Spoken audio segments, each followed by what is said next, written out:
नमस्कार, जय हिंद। आइए आपको लेके चलते हैं दक्षिण भारत की ओर। अभी तक हमने पढ़ा चोलों के बारे में, उन्हीं के साथ वालों के, उनके पड़ोसी पांड्यों के बारे में अब हम पढ़ते हैं, जो उन्हीं की तरह एक महान शासक, महान नौसेना रखने वाले थे, बहुत सारे देशों को विजित करने वाले थे, समुद्री व्यापारों पर कब्जा करने वाले थे और बहुत ही अमीर थे और बहुत ही महान थे। और इनका भी इतिहास चोलों की तरह अपने आधुनिक चाटुकार इतिहासकारों ने हमें नहीं पढ़ाया। आइए पढ़ते हैं अपने देसी राजाओं के देसी रॉक्स। पांड्य वंश के राजा, इनका संगम साहित्य में काफी उल्लेख है। पांड्य शब्द के स्रोत के बारे में काफी विवाद हुआ है। कुछ इतिहासकार मानते हैं कि यह शब्द पांडव शब्द से लिया गया है, जो कि रामायण की वजह से रिजेक्ट हो गया। क्यों? क्योंकि यह रामायण में भी उल्लेखित है और रामायण, जैसा आप जानते हैं, महाभारत से पहले आई है, तो रामायण में भी इस शब्द का उल्लेख है। पांड्य, पांड्य मतलब होता है तमिल। अब उसकी भी दो मीनिंग होती है, एग्रीकल्चर और स्ट्रेंथ, ताकत और कृषि से संबंधित। प्राचीन तमिल सांड को पुरुषत्व की निशानी मानते थे। आपने देखा भी होगा, वहाँ पे सांड के साथ उसकी रस्सी पकड़ के दौड़ने वाला खेल भी होता था, रेस लगाने वाला, सांड से लड़ने वाला एक खेल होता था। अभी सुप्रीम कोर्ट ने मना भी किया उसके लिए। तो पांड्य मदुरै के प्रथम राजाओं में से एक कुलशेखरन पांड्य की उपाधि बनी। उसके उपरांत यह राजाओं के नाम सा बना। उनके बेटे थे मलय द्विज पांड्य। महाभारत के युद्ध में मलय द्विज पांड्य ने पांडवों की तरफ से लड़ाई लड़ी। कर्ण पर्व महाभारत, महाभारत में भी लिखा हुआ है कि कर्ण पर्व महाभारत में पांड्य वंश के एक राजा मलय द्विज पांड्य ने महाभारत के युद्ध में पांडवों की तरफ से लड़ाई लड़ी। एक और अवधारणा के अनुसार तमिल भाषा में पांड्य मतलब पुराना राष्ट्र है, चोल मतलब नया राष्ट्र है, चेरा मतलब पहाड़ी राष्ट्र है, पल्लव मतलब शाखा है। नोट करते रहिएगा। तमुलक्कम क्षेत्र मतलब प्राचीन राज्य। ये 4 राज्य तमुलक्कम के राजा रह चुके थे। इनके उल्लेख महावंश, रामायण, अर्थशास्त्र, इंडिका में पाए गए। इंडिका मेगास्थनीज ने जो लिखी थी, अर्थशास्त्र कौटिल्य आप जानते हो, रामायण अपना है ही। चीन के इतिहासकार यूहान और रोमन सम्राट जूलियन भी पांड्य साम्राज्य का उल्लेख करते हैं, लेकिन आधुनिक इतिहासकारों को अब भी भरोसा नहीं होगा, विश्वास नहीं करेंगे, क्योंकि उन्हें तो हमारे राजाओं को बेकार साबित करने में ही मजा आता है। इन पर पुरातात्विक एवं अन्य स्रोतों पर आधारित इतिहासकारों ने पांड्यों के इतिहास का एक दृष्टांत पेश करने की कोशिश की है। इनके अनुसार पहले पांड्य राजा नेडुनज चिलियन प्रथम ने मदुरै को राजधानी बनाई।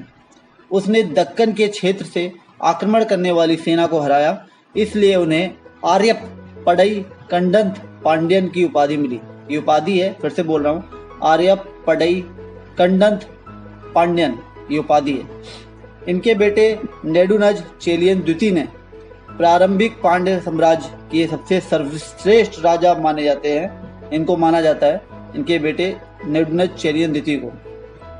प्रारंभिक चोलों को हराकर भौगोलिक विस्तार किया नेडुनज चेलियन द्वितीय ने। प्रारंभिक पांड्य वंश का इतिहास अभी तक लुप्त है। प्रारंभिक पांड्य वंश का इतिहास मतलब बोले तो जो इसको अभी 8वीं 9वीं शताब्दी से जो दिखाया गया है ना, वही प्रारंभिक चोलों के साथ इनका इतिहास साथ में ही था।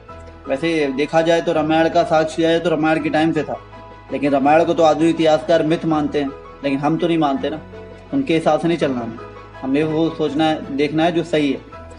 ओकेरम पेलुवेडी के कोर्ट में प्रसिद्ध तमिल कवि तविलवार ने तिरुकुराल पेश की थी। तिरुकुराल एक रचना थी, उसमें पेश की थी किसने? तविलवार कवि ने। किनके कोर्ट में? पेलुवेडी के, उकेरम पेलुवेडी के कोर्ट में, राज दरबार में।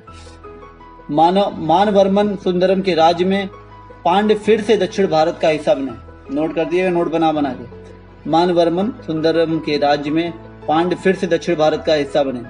ये था 1216 से 1238। अभी आ गए, जो हमें पढ़ाया गया था तब आ गए। ये आधुनिक इतिहासकारों ने दिखाया ही नहीं था कि ये 0 से पहले थे, मतलब ईसा से पहले थे भी। ये तो नया, हमें हमारे इतिहास को नया बनाने में ही लगे हुए हैं कि ये नए थे, हम इनसे पहले आए, ऐसा करके। लेकिन ये मानवर्मन सुंदरम के राज्य में फिर से दक्षिण भारत का हिस्सा बने। ये 1216 से 1238 यहाँ से हमें पढ़ाया जाता है। इसके पहले का अभी आना शुरू हुआ निकल के। 1217 में राजराज चोल द्वितीय को हराकर तृतीय को हरा दिया, जिसे चोल वंश का जो प्रभाव था वो कम हुआ।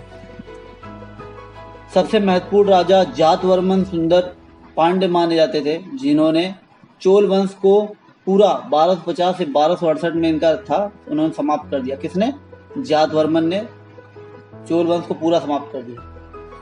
पांड्य वंश के पूरे राज के दौरान राजधानी मदुरै रही। ये ध्यान रखने वाले, पूरे राज के दौरान राजधानी मदुरै रही। 1311 में पांड्य राज्य की मलिक कफूर के हाथों हार रही थी। धोखे से मलिक कफूर ने हराया था। उनकी तो हिम्मत नहीं थी कि साउथ के राजाओं को हरा दे। जो अलाउद्दीन की का सेनापति था। अलाउद्दीन मलिक कफूर भाई एक वो था, उनका सेनापति था, जो ना आधा आदमी आधी औरत, आप जानते हो उसे क्या बोलते हैं, वो था वो उनकी सेनापति। उसे गुजरात के बाजार से खरीदा था। अलाउद्दीन को पेश किया गया था और उसके टैलेंट को देख के अलाउद्दीन ने उसको अपना सेनापति बना दिया। और उसने दक्षिण भारत की पहली वजह उसी ने की थी, मलिक कफूर ने। उसी के टाइम पे ही पहली बार ही नॉर्थ से साउथ में इंटर मारा गया था, वो भी मलिक कफूर आया था, अटैक हुआ था। नहीं तो साउथ बचा हुआ था अभी तक। जो अरब कंट्री के अफगानिस्तान साइड से खैबर दर्रे की तरफ से जितने भी अटैक हुए, पंजाब यूपी इन साइड पे, इनसे साउथ बचा हुआ था। इसलिए यहाँ पे बहुत सोना भरा हुआ था, क्योंकि अटैक होते नहीं थे, समुद्री रास्ते से ला के भरा हुआ था चोल और पांड्य ने। लेकिन जब मलिक कफूर आया तो भी ज्यादा नहीं लूट पाया, बस उनके संरक्षण में कर पाया था पांड्य। 1335 से 1375 मदुरै पर मदुरै सल्तनत ने राज किया, जिसके जनक थे सैयद जलालुद्दीन एहसान। वही उसके बाद जाने के बाद, मलिक कफूर के जाने के बाद इसको हैंडओवर करके गया कि भाई हम तुम्हारे सूबेदार बन के राज करो, हमें चौथ पहुंचाते रहना। 1575 से 1646 मदुरै पर नायक वंश का राज था, जो विजयनगर साम्राज्य के एक अंश थे। 1736 में मदुरै पर ब्रिटिश का कब्जा हो गया। बात फैक्ट थी दोस्तों, फैक्ट की थी। मैंने आपको महत्वपूर्ण फैक्ट आपके सामने रख दिए हैं। केवल इतना ही नहीं, अगर आप चाहते हैं तो और रिसर्च करिए। अगर इसमें कुछ दिक्कत है तो कमेंट बॉक्स में लिखिए। आगे के लिए मैं और कोशिश करता रहूँगा। नमस्कार, जय हिंद।